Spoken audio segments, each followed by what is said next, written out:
Vous avez dit que l'État avait vocation à être un investisseur de premier rang quand il n'y a pas de rentabilité au départ, et après vous avez ajouté que continuer à investir sur l'économie, oui, mais sur une industrie décarbonée. Bon, moi je ne suis pas d'accord avec ça. Pourquoi l'État aurait vocation à investir quand il n'y a pas de rentabilité et après se priverait de la rentabilité de ce sur quoi il a investi ?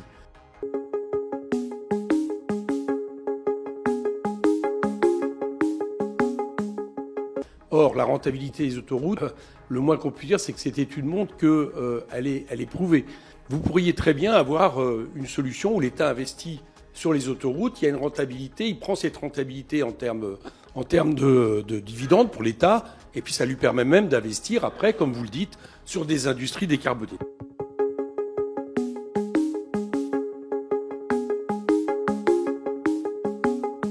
L'État, en 2006, a-t-il cédé des concessions des sociétés d'autoroutes dans des conditions exagérément favorables pour les sociétés privées? Et je le reconnais bien volontiers que sur le TRI actionnaire, les calculs que nous avons faits n'ont pas été bons. Et ils ont été démentis par le niveau des taux d'intérêt que nous n'avions pas anticipé. Je ne sais pas d'ailleurs si quiconque aurait pu les anticiper sur des durées aussi longues, mais je reconnais bien volontiers que sur le calcul du TRI actionnaire et du taux d'intérêt s'appliquant à la dette levée par les sociétés actionnaires, nous nous sommes trompés et nous avons sous-évalué l'avantage financier que pouvait en tirer la société concessionnaire. L'intérêt de la concession, c'est que c'est l'usager qui paye. C'est pour ça que je redis à quel point je suis opposé à toute nationalisation des autoroutes. Je pense que c'est une solution qui est triplement perdante. Elle est perdante pour les finances publiques, 40 à 50 milliards d'euros. Elle est perdante pour le climat parce que l'État investit dans une infrastructure de type fossile. Et elle est perdante pour le contribuable parce qu'il paye à la place de l'usager. Ensuite, quand on regarde par rapport à la récupération de la rentabilité, évidemment que l'État récupère la rentabilité. Il récupère la rentabilité au moment de la cession. Quand nous avons cédé avec le Premier ministre de l'époque, Dominique de Villepin, la gestion des sociétés, des autoroutes à des sociétés privées, cela a rapporté 14,8 milliards d'euros à l'État. Si je comprends bien, ces contrats au départ ont été mal négociés.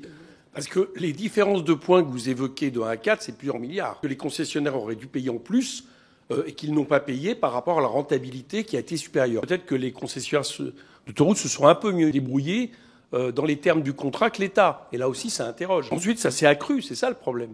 En 2015, on a un plan de relance autoroutier dont les négociations ont été signées par Emmanuel Macron, déjà, ministre de l'économie, Ségolène Royal, Alexis Collère et Elisabeth Borne étant les directeurs de cabinet des deux ministres. Ce plan organisait l'engagement de dépenses de relance du BTP par des sociétés concessionnaires sur leur réseau en échange de la prorogation de leur concession d'un peu plus de 3 ans en moyenne.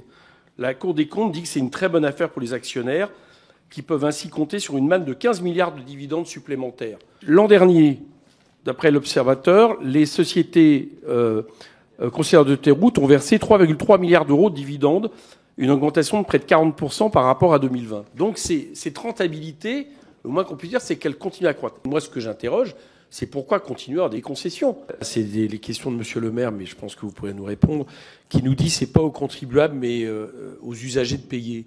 Mais que je sache, quand les entreprises et les autoroutes étaient nationalisées, il y avait déjà des péages. C'est ce qui justifie ce que je vous dis depuis tout à l'heure, c'est-à-dire qu'on pourrait très bien avoir ces entreprises publiques rentables et tout en payant des péages. Donc je trouve que cet argument-là n'est pas un bon argument, si vous me permettez. Et le deuxième argument utilisé que j'ai entendu, c'est que ce n'est pas l'État de payer des infrastructures, sauf que c'est l'État qui a payé les infrastructures au départ, avant que les entreprises soient nationalisées.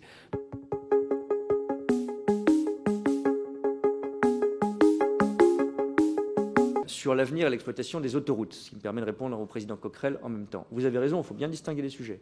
Concession ne veut pas forcément dire entreprise privée. Et d'ailleurs, c'est une des questions qui est posée pour l'avenir. Ces sociétés doivent-elles être privées, en totalité ou en partie?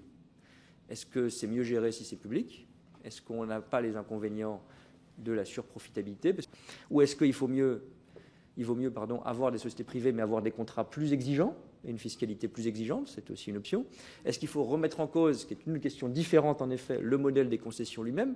Je vous ai dit mon sentiment, c'est que le modèle des concessions, qui peut être public ou privé, a, je crois, de nombreux avantages, et notamment pour des infrastructures, pour les investissements dans la durée. Le système des concessions est un des outils, pas le seul, un des outils qui permet de donner, il y a des inconvénients aussi, mais ça c'est un avantage, de la visibilité du long terme. Et ensuite, il peut être en effet, Monsieur le Président, vous avez parfaitement raison, public ou privé.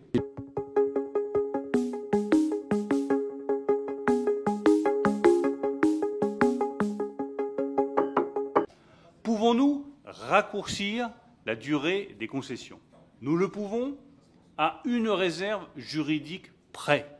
C'est que le Conseil d'État établisse la surrentabilité des concessions autoroutières. C'est pour cela que nous avons saisi le Conseil d'État. Si le Conseil d'État estime que sur la base d'un de ces deux critères, il y a surrentabilité, nous raccourcirons la durée d'exploitation des concessions de la durée constituant cette surrentabilité de façon à ce que cela coûte 0 € aux contribuables.